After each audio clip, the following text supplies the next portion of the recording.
Good afternoon, everyone. Thank you for joining us for our Thursday afternoon webinar. I'm Melinda Bikini.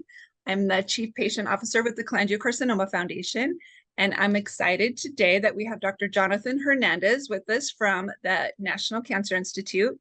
He's a surgical oncologist, HPV surgeon, chief of the surgical oncology section, associate professor of surgery, and a clinical professor of surgery. He specializes in the treatment of metastatic and primary tumors of the liver, bile ducts, and pancreas, as well as in the surgical management of complex abdominal tumors. As always, we will have question and answer at the end of Dr. Hernandez's presentation, but please keep your questions general, as he won't be able to give medical advice or answer any personal medical questions, but feel free to put them in the chat as we get going. And Dr. Hernandez, I will turn it over to you. Thank you for being here. Thank you, Melinda. I appreciate that. Let's see. Are you seeing my slides? Yes. Okay. I didn't see the Facebook thing pop up yet, but perhaps it will. Okay, so what I thought I would do is sort of start out with a little bit about the NIH and how we work as far as patients are concerned. And then I thought I'd go through some specifics about some of the trials we have available to patients. And so this picture I'm showing you here is what's called the clinical center. So this is the NIH Clinical Center. So this is everyone's hard-earned taxpayer dollars at work.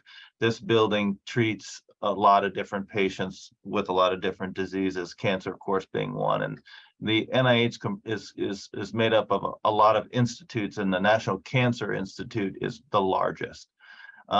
This is a unique place. It's America's research hospital. Our purpose here is to advance research. We don't bill any patients. We're not really, we don't make any money, of course. We don't bill anybody. We don't even know how to do that.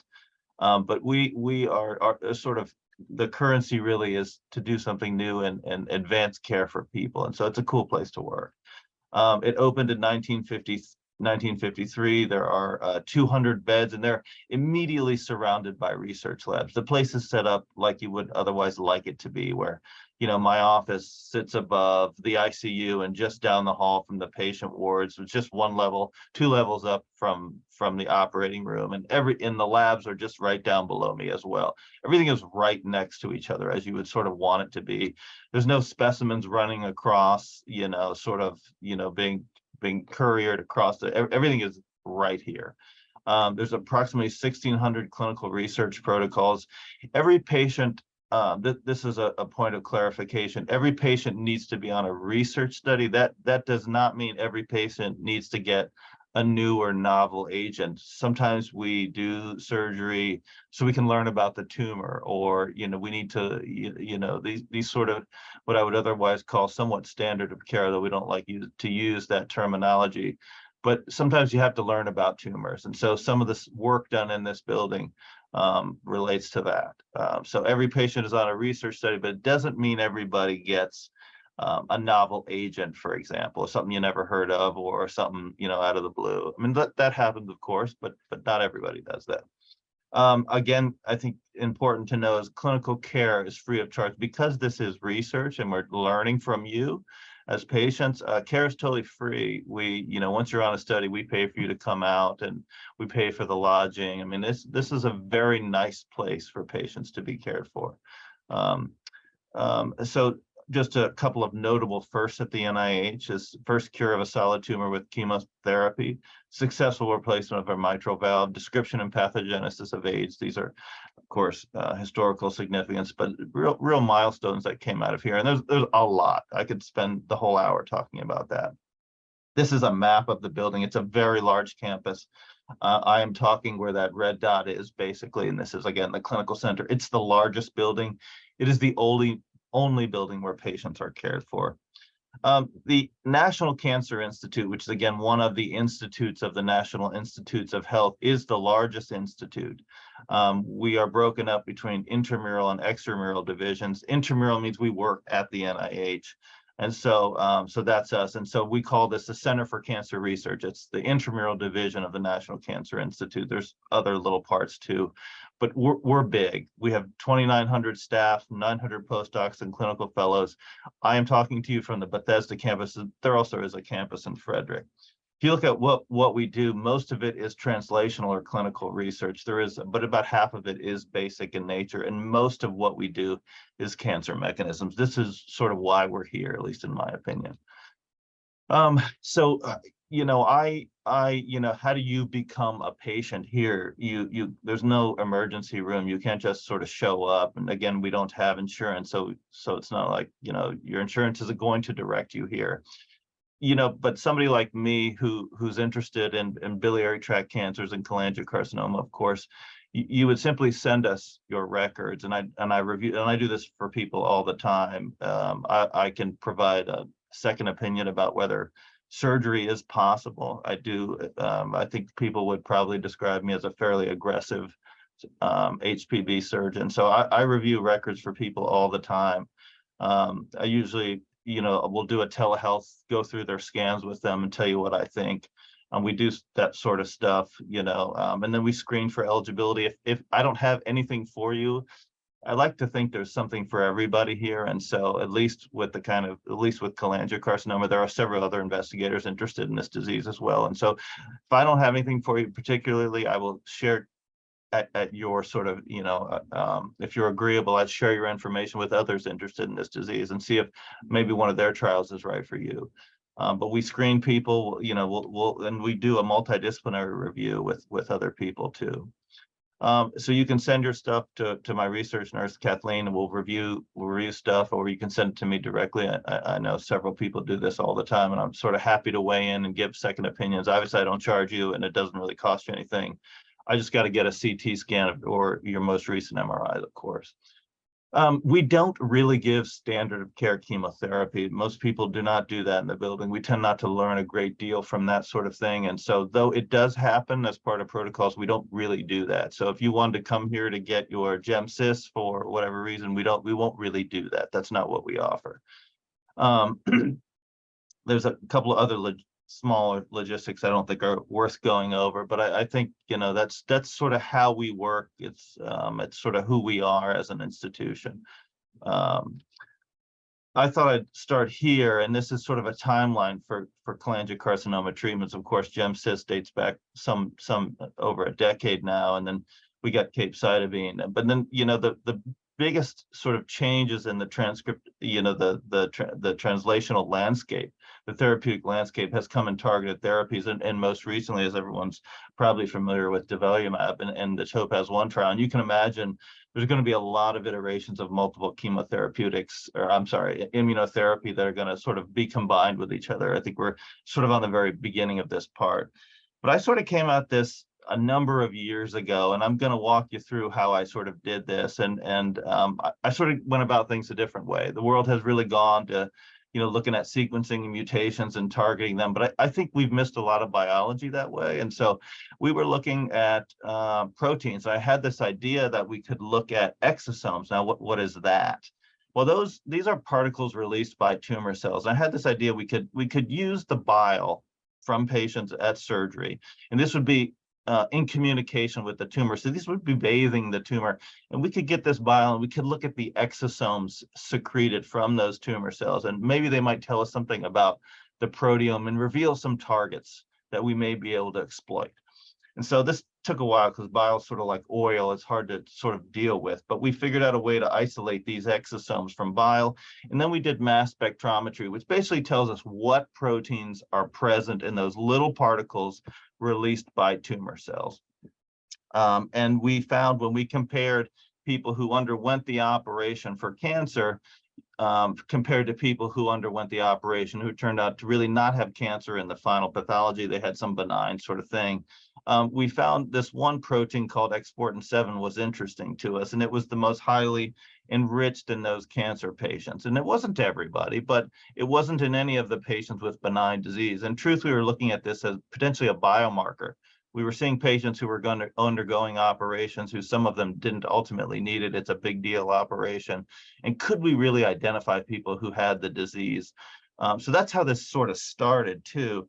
And then, looked like a number of these people had XPO7 in those little particles. And that was somewhat interesting. We went back to the biobank, got more samples, and sort of validated this. Again, wasn't everybody, but some people with this disease have these XPO7 have this marker in their exosomes.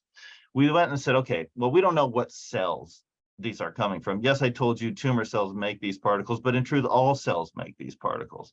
And so we said, well, we don't even know where this is coming from. Let's just stain some sections and let's look and see what happens with the tumor. Okay, so over here, and this was done when I was a fellow at MSKCC, so this is some time ago. You can see that the brown is the stain for XPO7. It's a nice nuclear stain, as one might otherwise expect for a nuclear export protein. But when you saw this staining in certain patients with cholangiocarcinoma, it became in the cytoplasm and looked much different. That was curious to me. And I came here and we had a tissue microarray from patients in South Korea. Now, patients in South Korea get extrahepatic cholangiocarcinoma almost solely. So this is mostly patients with extrahepatic cholangiocarcinoma. And those patients also, a fraction of them develop this cholangiocarcinoma where this exportin seems to be stuck in the wrong place in the cytoplasm. So not in the nucleus like one would otherwise expect or one otherwise sees in normally or even dysplastic tissue. And we said, does this matter? Does this impact patients' survival? And it does. And this is true, on multivariable analysis. And so patients who have this marker in the cytoplasm tend to have more aggressive disease. So then we said, okay, that's interesting. How are we going to study this further? How do we do this? Well, we said, all right, let's look at some cell lines. Now, what are cell lines? Cell lines are when you think about a tumor is composed of a lot of different cell types. There's the cancer cells, of course, but it's not just a ball of cancer cells. There's lots of other really important players in that tumor, but cell lines are just those tumor cells taken away from the tumor and grown in cell culture. They're very useful for dissecting biology. They're less useful for determining whether drugs are going to work or not. There's a lot of examples of drugs that work really well in cell lines, but don't work so well in people. And so, but we were dissecting biology at this point. So we were looking at cell lines. And so these are normal cell lines that are not cancer. And what you can see is they largely have this protein in the nucleus like we otherwise thought. When you look at some cholangiocarcinoma cell lines, they have it in the cytoplasm, like those patient samples did. So we thought, okay, this might be an okay way for us to start dissecting out this biology.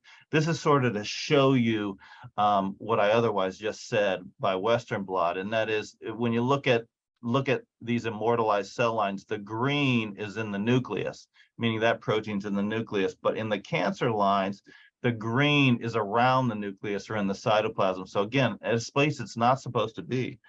And so then we asked, sort of questions about what happens if we took away this protein from these cells?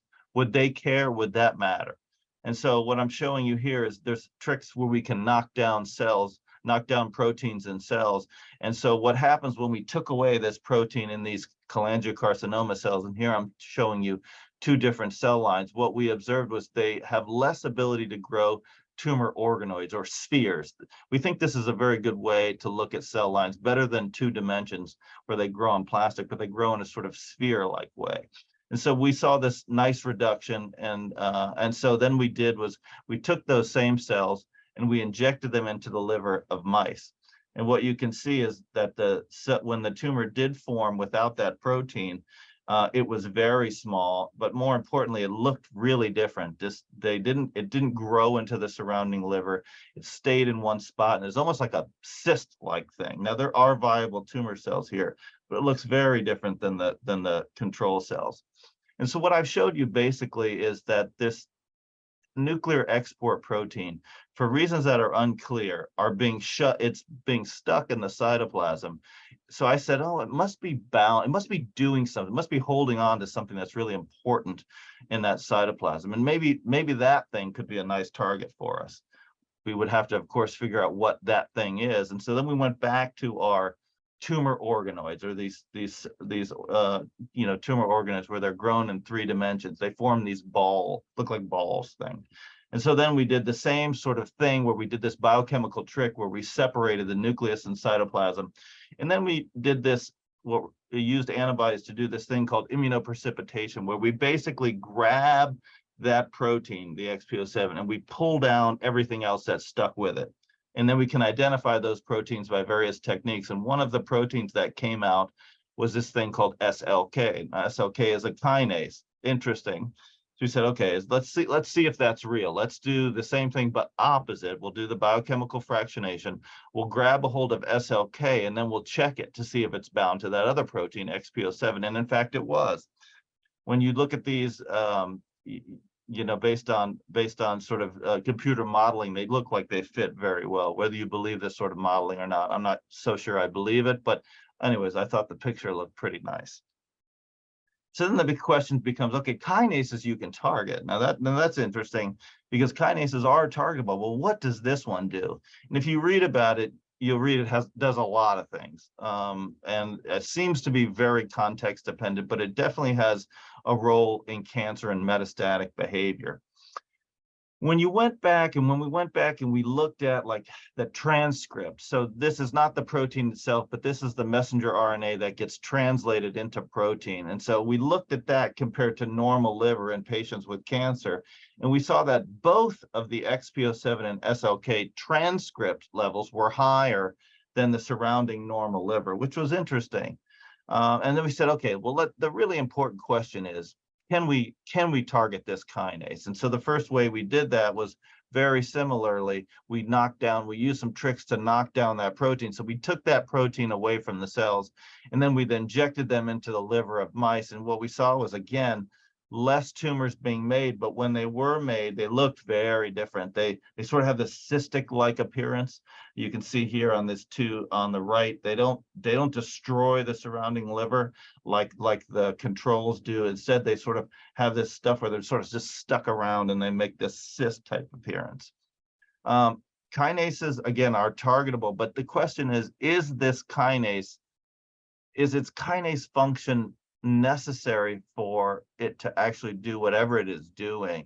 Because kinases transfer a phosphate group from one protein from something to another, ATP to another protein, and that's how signaling works. It's basically a way of communication. And so there are these examples of kinases where they're functioning, but it's not the kinase function of the protein that's actually important. So the question we asked was, is the kinase function, is the communication of this protein, is this what's important? Is this what we can, because then we could like sort of get at it and target it. And so for us to do this, we generated two constructs. I won't go into this in great detail, but the point is these two constructs cannot talk. Think of them as being mute. And so when we gave this protein back to these cells, and we didn't knock away the protein, we still let them have it. We just made it be mute. It could not signal. It cannot talk. It cannot communicate. And when we did that, what we see is that it's basically a rescue type experiment. When we took away the ability to talk, the cells didn't do very well. They didn't make these organoids very well. But when we rescued with one that could, it grew pretty well. It's not a full rescue, but it's a near full rescue, suggesting the kinase part of this is really important. All right, that's kind of cool because kinases, again, can be targeted. Well, if you were to look up in the medical literature, you would see that there is no drug that targets this compound. And so I sort of made a phone call to our friends at the National Center for Advanced Translational Science, and I said, listen, I heard that you guys have been profiling kinases, kinase inhibitors, such that they're dirty. These are very promiscuous in nature, and they hit multiple things, that we like to not think of them that way. We like to think of them as this drug targets this. That's actually not true at all. They target lots of things. And so I said, I know you've been targeting these kinase inhibitors, and I know you know all of the targets that these things hit. I need you to give me some drugs that hit this protein SLK, this kinase. And they said, well, okay, we got a few. And so what I'm showing you is an example of one that's marketed as a VEGF receptor drug. When you look this up, you will read this is a tyrosine kinase receptor inhibitor for vascular endothelial growth factor receptor. That's a mouthful of stuff, but it's a VEGF drug, if you've ever heard of that. And here I'm telling you, or I'm showing you data that says this hits SLK, which is interesting. It's a serine threonine kinase, two totally different kinases. So along the evolutionary tree, completely different. Well, how is that possible? Well, because they're promiscuous and they do a lot of things. And here I'm showing you a list of a lot of important kinases, actually, some which are very interesting. LZK was just published recently in cholangiocarcinoma, but this drug hits a lot of very interesting things. And so I said, okay, so this is the way they did it. Now they gave me a few other drugs that they thought were potentially important too. And so what we did was we put these into the subcutaneous tissue of a mouse, and we started treating the mouse with the drug. And lo and behold, what we found was that drug tivozanib, which is again marketed as a VEGF receptor inhibitor, that thing worked pretty well, shrunk these tumors up really quite nicely, most of them. And you can see that here on this waterfall plot to the right, and tivozanib's in the red. And so that was very interesting for us. When we looked at this under a microscope, what we saw was that these tumors look pretty similar to the XPO7 and SLK knockdown, suggesting SLK was the target. But this is going to come up. How do you know that's the target? The way to know that is a couple of things. I won't go through all the data, but you would like to see a dose response curve. So as you give more drug, you see less ability of that kinase to phosphorylate, and that's what I'm showing you here. The other thing you really need to see is this, what I'm showing you here. This is crystallography. So somebody has to, now I would like to say I did this, but I did not do this. I do not have the skill set to do this. These people form crystals and they use X-ray to sort of get a picture of the structures here. And what's shown here, although it's probably not that easy to see, but this is the actual drug, and this is the kinase domain of SLK. And this is an electron cloud. And what you can see is this drug pushes out what's called the DFG motif. This is a classic type 2 inhibitor. This is what you would like to see. And so what I will submit to you is this actually does hit the target, which is super cool because this is not even known about this drug. Then we said, okay, well, what is this doing? This is interesting. What is, so we looked at the cell line xenografts. So what tivozanib is doing is it's decreasing Ki67, or the ability of the cells to replicate, and it's killing them. And this is measured in what's called a tunnel assay. Now, how is this working? How does this do this? What is SLK involved with? This has been an ongoing question for me, and that's why this work remains unpublished, but we're very close. So what I'm showing you here is this pathway that's really important called PI3 kinase signaling. It's known to be very important. It is not new. Everybody knows about this pathway. It's been tried in cholangiocarcinoma. It's been tried in multiple diseases to hit this pathway. And what I'm showing you here is the pathway is affected when you knock down SLK or when you give this drug. And just to show you some data, there was a TOR inhibitor, an mTOR inhibitor that was tried, everolimus. And you saw that it did work in some patients. Now, there was no way, this was an unselected group of people. When you gave this drug, there are some people who responded. Now, I would look at this data and say, that's interesting. That drug is hitting here, but what I'm telling you is they probably didn't realize this pathway and they didn't have a way to select anybody. So, all right, but how do you move forward with this? That's just what I think. How do you move forward with this? Well, you start doing what's called PDXs, would be a next step, a next logical step. What is this? This is a patient-derived xenograft. So this is tissue from a patient that's able to be grown in a mouse. So it's better than cell lines in a mouse, but it's definitely not people. And so, but this is a good next step, and this is, sort of standard, I would say. And so this is showing you the tumors that are grown in the mouse. Again, the brown stain is in the cytoplasm. We gave this drug tivozanib to the mouse, and you can see that the red line, the tumors didn't really grow very much. They looked different, and all of the things sort of matched up. And then we got a hold of another one of these things. We did it again. The same sort of thing happened. The tumor shrunk well, looked way different than the mouse getting control. The tumors looked like we otherwise expected them to, and they were a lot less viable cells there. Okay, so then this begs the question. At this point, most people would take this into patients. You could do this as long as the drug was known to be safe. But we have another tool that we've been developing for some time because I've been somewhat unsatisfied with just using mice. And so I'm going to show you this tool that we've developed, and I'm going to show you how we've used it here. And I'm going to use this as a segue to talk about what we do for patients with peritoneal dissemination.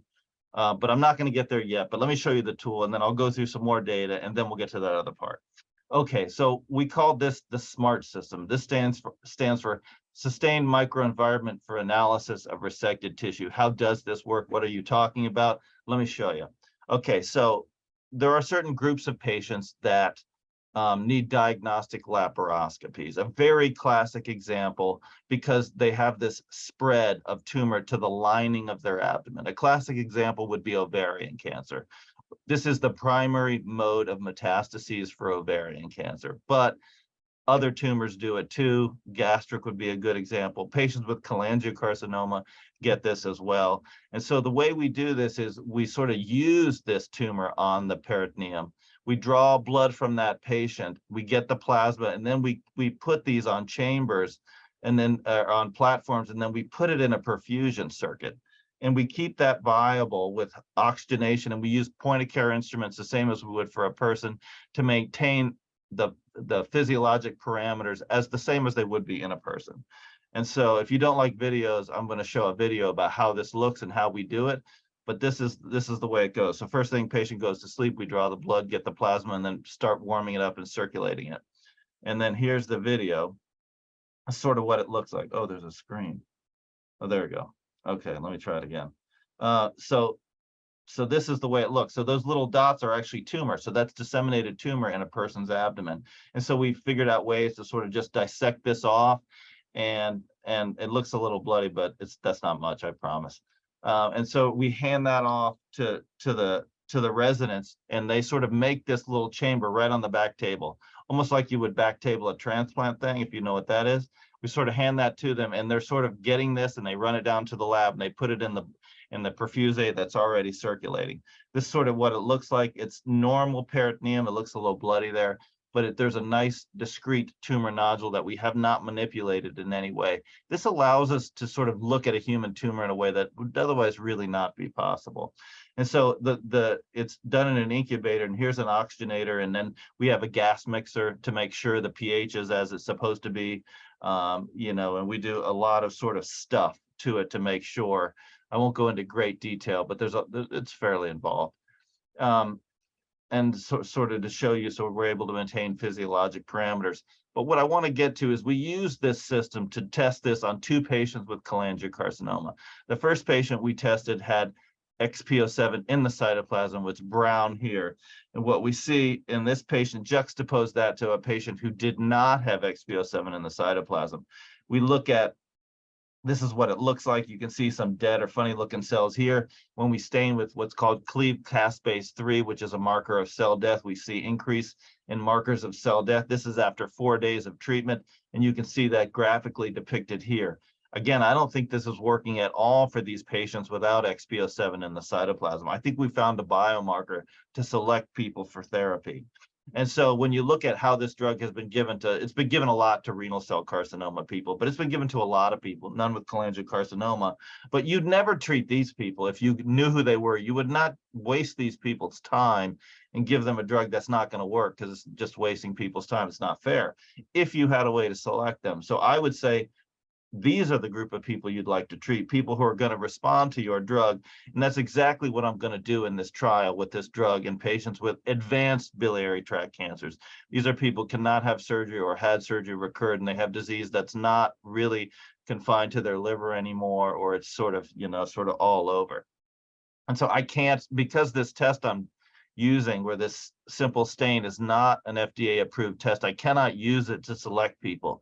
But what I will do is ask for unstained slides, do the staining, make the results available to the patient so the patient can make a wise or otherwise informed decision about whether they want to come on study or not. I think this is going to be good for about 30% of people with this disease. So let me just go through the criteria of eligibility. So we would select patients, of course, that actually had the disease, and that needs to be confirmed. It doesn't have to be confirmed here, but just needs to be confirmed by somebody reputable. A lot of stuff gets mislabeled as it happens. I would say disease that it's not amenable to resection. If I can cut this out for you, I will do that. You will not get the drug. I will do this for you. Patients that you have to have prior chemotherapy. So I think it's not fair to put you on a drug that I'm not sure is going to work, although I think it is. but you need to go on to first line first. We have to be able to, of course, measure it by RECIST. That's sort of standard. We're not taking children on this study. It's just sort of the way things work. And then ECOG 1 or less.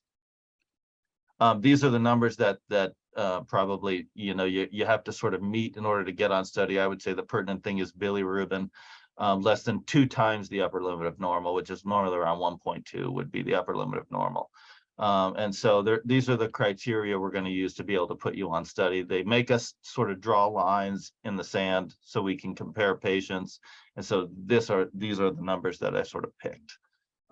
We can't really go outside of these very well. It's just not really allowed. And so who would not be eligible? Somebody who would be, have a problem with the drug itself. Intercurrent illnesses, uncontrolled HIV, Hep C, or Hep B. Hypertension can be a problem with these drugs. So people who have high blood pressure, not a problem. But if you really don't have control of your high blood pressure, the drug can be a problem for you. Complex obstructions, I know that's common in patients with this disease. Of course, we know this very well. But, if you have recurrent cholangitis and have, all these problems, and, we worry about the infectious risk and all that stuff. A 2-week washout period, and then encephalopathy, probably not within the last 3 months. Okay, now I promised you I'd talk about that. How did I get those tumors? Why were we doing that for patients with cholangiocarcinoma? It turns out we have a trial for patients with cholangiocarcinoma who have peritoneal dissemination as well. And this trial is run by my partner, Andrew Blakely. And the way this works, it's a paclitaxel with this oral nilotinib. What is that? Well, paclitaxel, is part of Abraxane, but it's not albumin bound. But we've done a lot of preclinical work looking at drugs that synergize. And this is an oral small molecule inhibitor that is approved for some blood cancers. And reasons that are unclear to us, these two seem to synergize very well. And so I want to go through this trial with you a bit, because I think it's a good option for people who have peritoneal disease. Now, you can have disease elsewhere. You don't have to have limited peritoneal disease in order to be eligible for this trial. But if you have, peritoneal disease, this might be a very attractive way to go. And so this is just sort of the issues. Now, there are issues around peritoneal disease. One is it's very hard to sort of gauge. Scans don't pick it up super well, and so there's going to be some diagnostic laparoscopies. So the protocol rationale is that peritoneal-directed therapies achieve higher drug concentrations than if you give it IV. But many patients are not really cytoreducible candidates, or we don't know, certainly we don't know that even cytoreducing somebody with cholangiocarcinoma is going to be therapeutically beneficial to them. So one of the things we can do is, this is a strategy to give,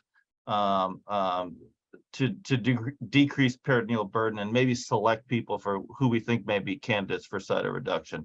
So we need serial assessments, and this therapy is really delivered through catheters.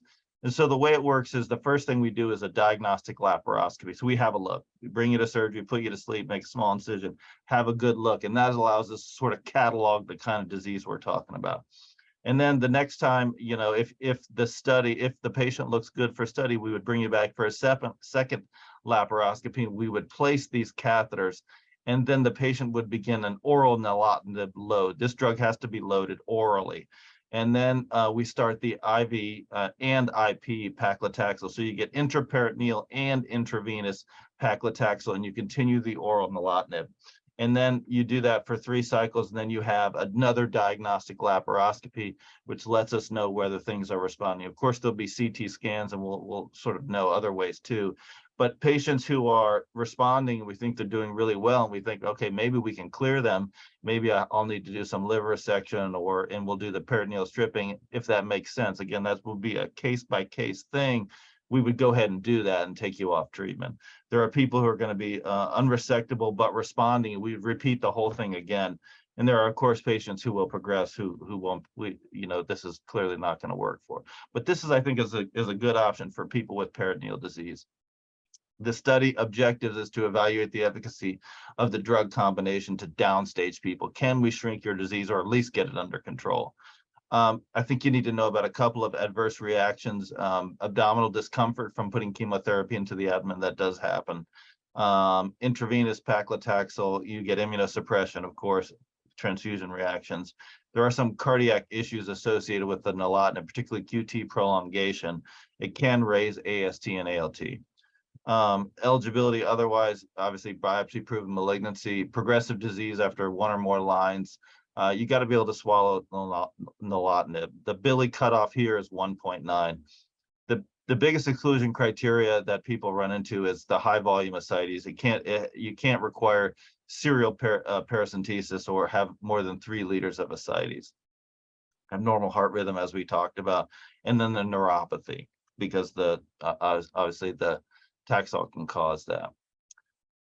Okay, I'll stop there, and then I want to talk about one more study. Okay, I know I'm probably getting close to time, but I think I don't.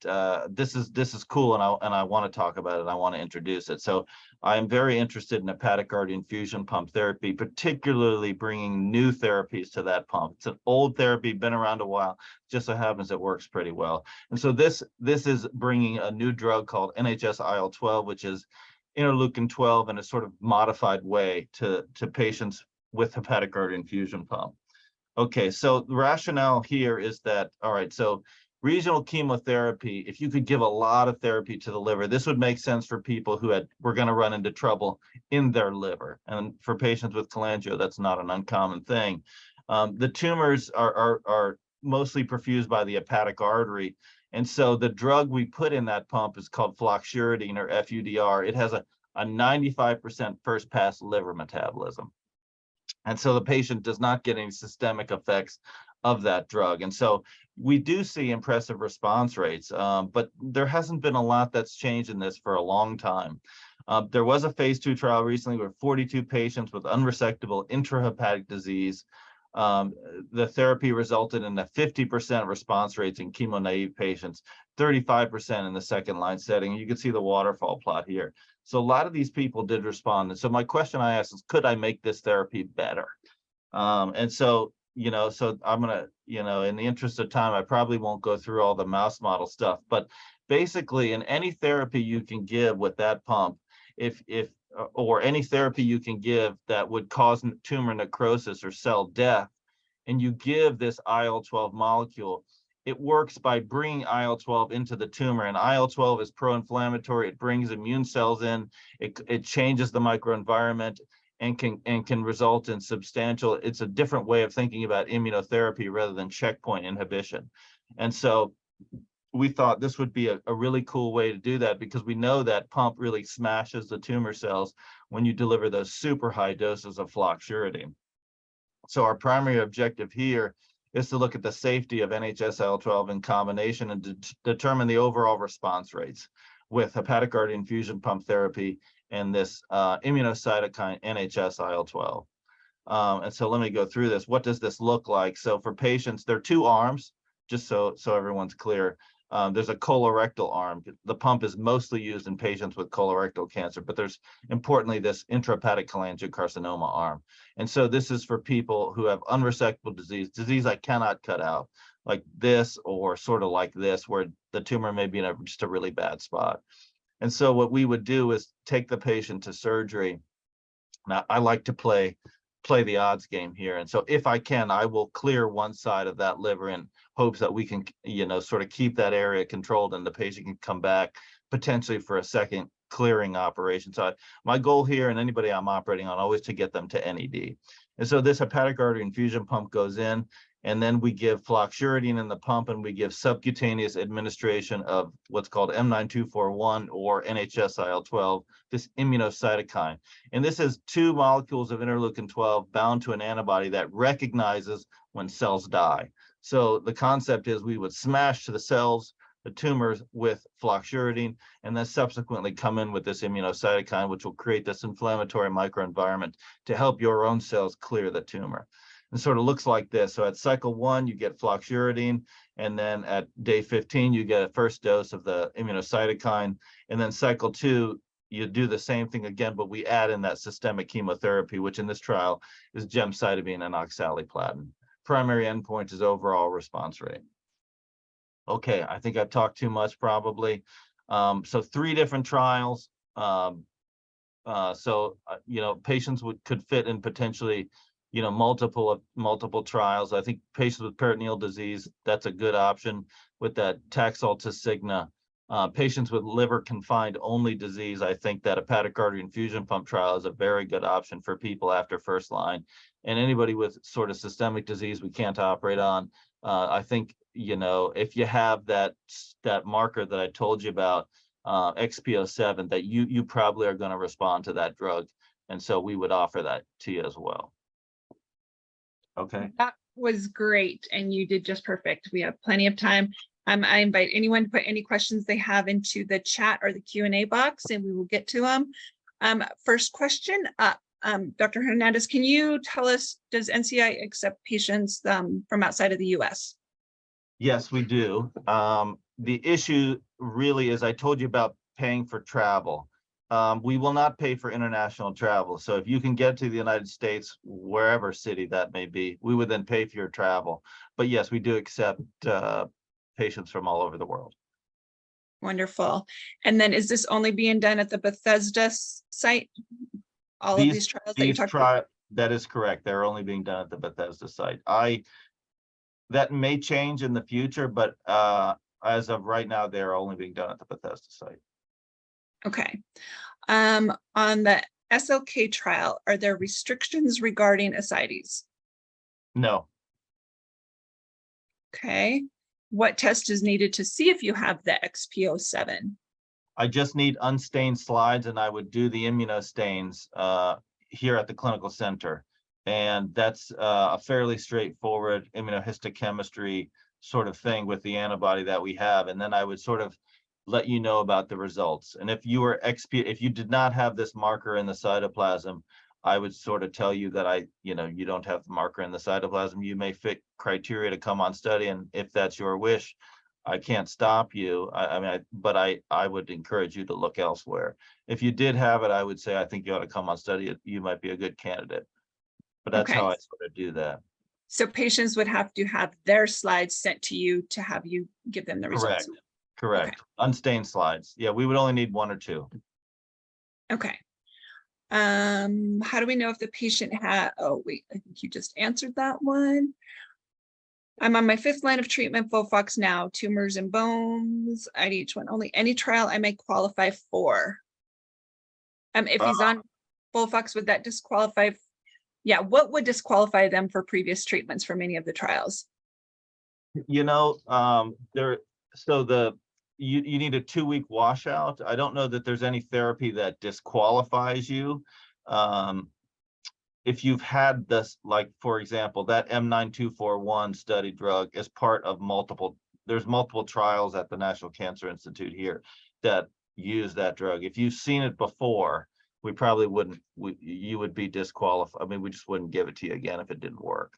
But other than that, I can't think of any. Oh, for the hepatic, that's right, that's a good point. For the hepatic artery infusion pump, patients that have had Y90 were very leery about putting hepatic artery infusion pumps because they can have a lot of liver damage with the Y90. And so that I won't put in a pump for somebody who's had Y90. It's just it's dangerous. So that would be something that we would say no to. Okay. Any trials that you know of for BRAF class 2 gene mutations? I think MD Anderson has a BRAF trial. I don't know if they're including cholangiocarcinoma patients or not. The BRAF is interesting. They, for certain diseases, they tend to work with immunotherapy. So if it were me and I had a BRAF mutation, I would be looking for combined immunotherapy BRAF drugs. I don't know if MD Anderson would have that trial or not, but that's what I would be looking for. Okay. Tim Gretton may have something here. I don't know if he has a trial specifically for BRAF, but that would be another place I would look. Okay. Can you repeat what the bilirubin cutoffs were for the HAI pump trial? The HAI pump is 2 times the upper limit of normal, so 2.4. 2.4. Okay. The other How do we one, get the you peritoneal our, one, I'm sorry, go ahead. I'm sorry. no, that's okay. The peritoneal cutoff was 1.9, so it's a little lower. Okay. How do patients get their records to you? How do they connect with you to find out more about the trial or see if they're eligible? You can email me directly. My email is published. It's just my name, jonathan.hernandez@nih.gov. It's probably easier to email Kathleen Hanna, my research nurse. She will sort of handle things like this. We go over, records daily. Probably at the end of the day, we sit and go over records every day. So her email address is Kathleen, Kathleen .Hannah, HANNAH. Did I say it wrong? What did I say? Oh, I said C. Sorry, I didn't mean CATHLEEN Hannah, HANNAH @NIH.gov. Okay, and we'll get those posted for everyone too. Yes, I think it will be on my website. Right? Yeah. Yes, it's on the website. Okay, perfect. Do they need to go through their oncologist, or can they reach out to you guys directly? They can reach out to us directly. They do not need to go through their oncologist. Now, we will ask for records, so we will have to know where those are, but they do not have to go through their oncologist. Okay, and all three trials you talked about patients must have gone through first-line therapy first, correct? That is correct. Okay. Can unstained slide be shipped from Europe to the USA without compromising the analysis? I believe so. Yeah, they're pretty stable once they're in fixed in paraffin. They're stable. We have not had any issues. Okay. For the pump trial, roughly how often would patients need to come on site? Yeah, that's a good question. The pump trial requires people to be here every 2 weeks. That hepatic artery infusion pump has to be filled with something, whether that's drug, or heparinized saline. Every 2 weeks, the patient has to be here. So that's a commitment. We have had people do this from South America, that they moved to Miami to sort of facilitate things. I mean, it's hard we've had people from Hawaii do this, but it's a lot of travel. So I think it's important to know it's every 2 weeks. Now, we haven't done this, but there are multiple hepatic artery infusion pump sites around the country. And so we will fill each other's patients. If we have a local patient, I'll fill them with saline, for example. Patients from the local area who don't want to travel to MSK, for example, we will fill them with heparinized saline. That may be able to be done so that we can sort of limit the travel time and the obligation to be here. But I really have to say, probably every 2 weeks while we're out, well, at least in the beginning. Okay. If biomarker testing has been done already, is XPO7 picked up, or do you need an unstained biopsy? How old can the biopsy be for testing? No, nobody will have checked on this marker except me. So yeah, they wouldn't have been done, and it doesn't matter how old they are. Once they're formalin fixed and in paraffin, they're basically preserved. And so, it really doesn't matter how old the slide is. Okay, and are the unstained slides you need from serum or from biopsies from tissue? Biopsy from tumor. A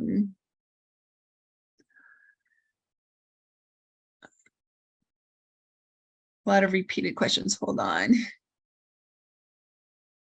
Would you be open to consult with current oncologists to see if any of the trials would work? And how does one reach out to you? We'll get your email, but do you do that, consultations with the current oncologist? Yeah, patients often ask me to talk to their oncologist. I generally think that's a good idea so that patients are cared for appropriately. And so I like to do that to make sure everybody's on the same page.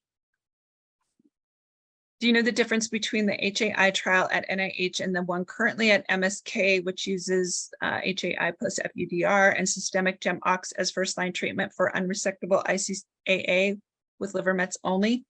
Yes, we are a site for that as well.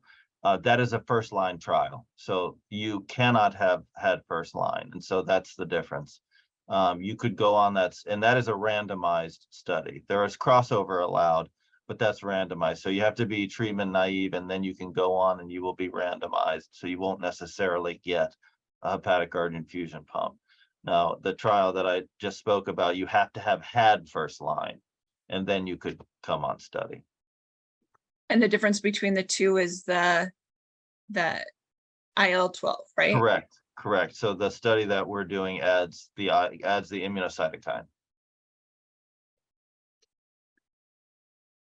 If you're currently in a trial, would you still be eligible for this trial if you meet the requirements?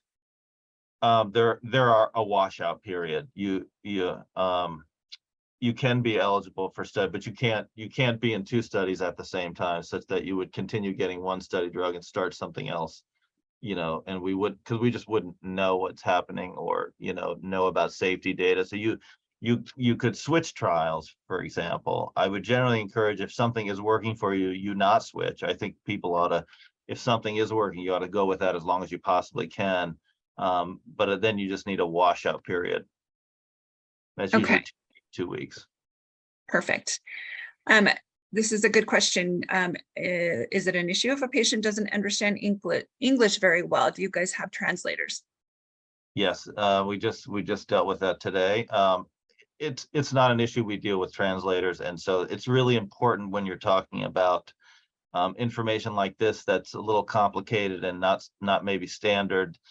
So we have very good interpreters, and we make sure that we don't use a family member, for example, or the nurse down the hall who speaks Spanish. Maybe things are getting translated, maybe they're not. There's actually kind of rigorous criteria to who can actually be a translator, and it's interesting. Some native speakers fail the test. So we make sure that that's properly done.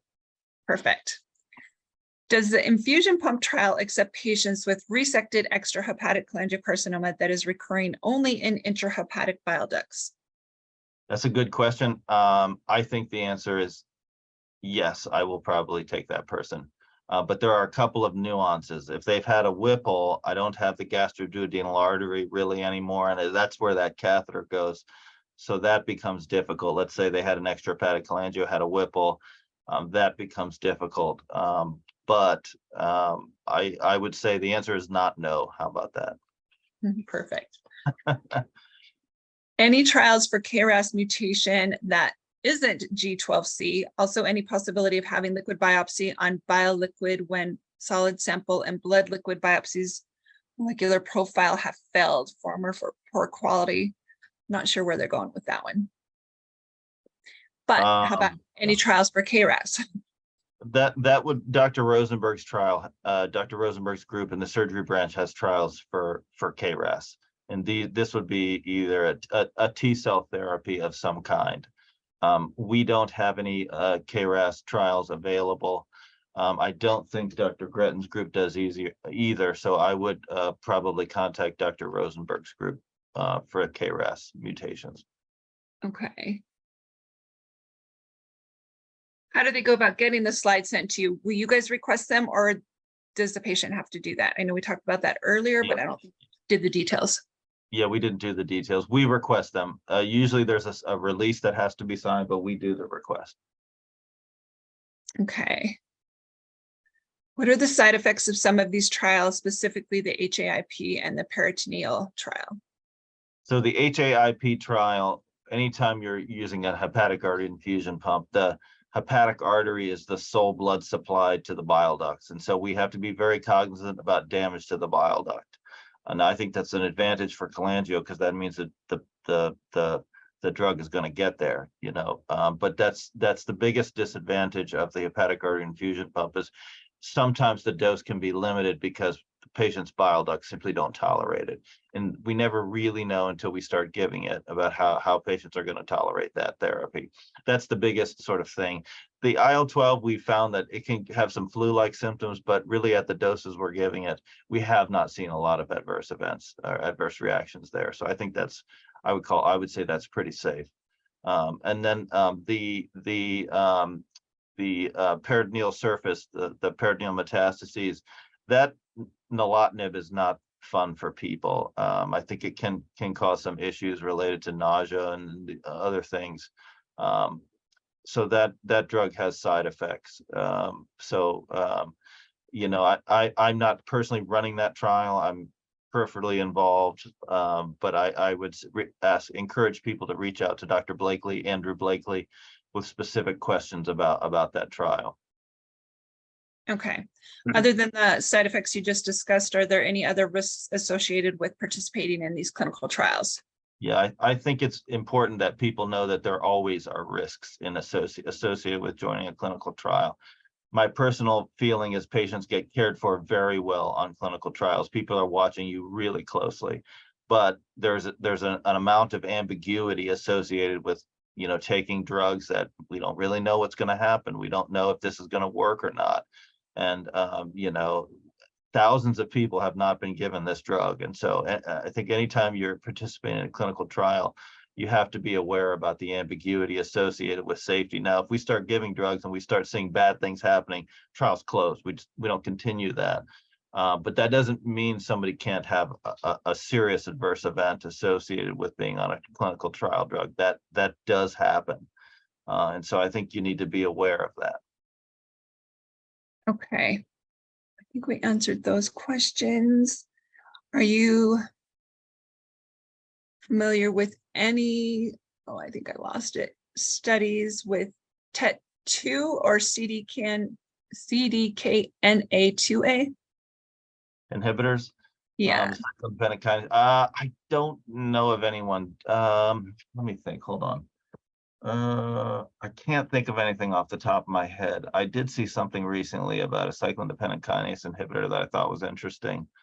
Yeah, so I will say this, the clinicaltrials.gov webpage, I guess this is being recorded, maybe I shouldn't say this, was atrocious. I thought it was terrible, but they've revamped it and it's actually pretty good. And so I would encourage people to look, maybe it's just way better than it used to be, but I would, I think it's okay. But the new version, you have to click on the thing at the top that says the new version. Don't go to the old one. It's just not good. But I would encourage people to do that. But I don't know anything off the top of my head. Okay, and I'll have a discussion with you about clinicaltrials.gov later because I think the old version's better. Oh, you like the old version? No, really? Wow. Okay.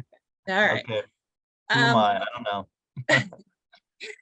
What about, how many patients are you enrolling and is recruitment happening right now? Well, as I sit here very close to Washington, D.C., we are probably going to end up shutting down. So one disadvantage of working for the government is if no funding is being decided by Congress, we stop. And so if no funding happens by midnight on Saturday evening, we will shut down. And I would not be able to enroll any new patients on these studies until a budget is appropriated. And so that's just the reality of the situation. And so I can treat people I'm currently treating, and I can treat people who have a medical record number, but new patients, my hands are going to be tied for I don't know how long, until Congress gives us a budget. And so that's just the reality of the situation right now, unfortunately. I hate to say that, and I hate that being true, but it is nonetheless true. So, we won't stop coming to work. We will still do all of the things that we're doing. I just won't be able to start treating people, but I think we can still request slides. We don't really know, because we don't know what's about to happen, to be honest. I'd like to say we're going to be able to work around this, but I don't know. But ideally we would be able to, if this was a good thing for you, you'd send us the information. I would look through this stuff with Kathleen. I would have a phone call with you, go through your scans with you and tell you what I think. And I think about the trials, or you'd send me your slides, I'd stay in them, and I'd have a phone call with you and tell you what I think. And then we would just start the ball rolling, get you out here, and get you seen, and these sort of things. We're pretty quick about this, but this unfortunate situation is going to tie our hands for a little bit of time, I think. Well, hopefully it won't happen. And if it does, it will be short-lived. Hopefully. Okay. And for those outside of the United States, they don't have to fly over to find out if they're eligible. You will have that phone call with them. And yeah, okay. That's true for everybody. I don't feel like people need to come all the way here for me to say, sorry, I can't help you. Let me shift you to something else or do something. I don't want to do that. I don't want to waste anyone's time. I don't want to make them fly for no reason. So as long as I can get the scans and the unstained slides, I will gladly have a telehealth visit with you, go through everything with you. And then, you know, if it's not going to work out for whatever reason, then I would just tell you, and we would do it that way and save you a flight out. But if I think you're a good candidate for this, then we would have to, of course, bring you out, have anesthesia, see you, and go if it's the hepatic artery infusion pump trial or the peritoneal metastases trial. You know, that involves surgery, and so we'd have to do all of the things, and you'd have to come out in person, of course, and or even the tivozanib trial, we'd have to bring you out in person. But I don't want to bring people out unnecessarily. Okay. And I just want to clarify that people don't have to have a specific biomarker. You're going to search for the XPO7, so they wouldn't have to have a specific biomarker for that to happen. But once you confirm that, that's when you would say, yes, you would be a good candidate. Some people are confused about having to have a certain biomarker before entering into it. Yes, I could treat you without the biomarker, but I would want to know, because I don't want to treat people. I don't want to do things that are not going to be helpful to people. And so I very much would want unstained slides. That way I know whether this is going to be good for you, so I can check your biomarker, the one biomarker. And it's only done on immunohistochemistry. It's just an immunohistochemical stain. It's pretty straightforward, but we would do it here, and I would give you the information, ideally, so you could make an informed decision about whether you want to come on trial. If they don't have any unstained slides available, would you want them to get a biopsy on their own for them, or are you doing biopsies? This has come up twice recently. I don't know. I guess I'd have to talk to the individual, determine how difficult and how much risk a biopsy would cost them, and get their feeling. If they felt like they wanted to come on trial without knowing, I would be amenable to that, but I think we would want to talk about this. Okay. I think we have answered all of the questions. And if anyone has any more questions, or if we missed any, please feel free to email us at curecca.org. We do have the webinar recorded, and it will be available on our YouTube channel. And for everyone who registered, we'll send out the link to you. And we'll also post Kathleen's email address with the recording, so that people have a way to contact you. Yes, that would be great. She's great. She'll take care of everything. Wonderful. Thank you Okay. so much, Dr. Hernandez, for providing us with these clinical trial information, and for giving us the presentation, and for the whole scientific learning process there. I learned a lot. So we just appreciate you coming and doing this for us. Oh, I appreciate it. I appreciate the opportunity. It's always a pleasure to see you, Melinda. You as well. I'm sure I'll see you soon. Well, maybe not traveling soon, but hopefully. I'm probably going to be grounded here for a while, but we'll see. Sounds good. Yeah, looking forward to it. Take care, and thank you so much. You Everyone, too. Thank you. Thanks for your time. You bet. Bye-bye. Bye.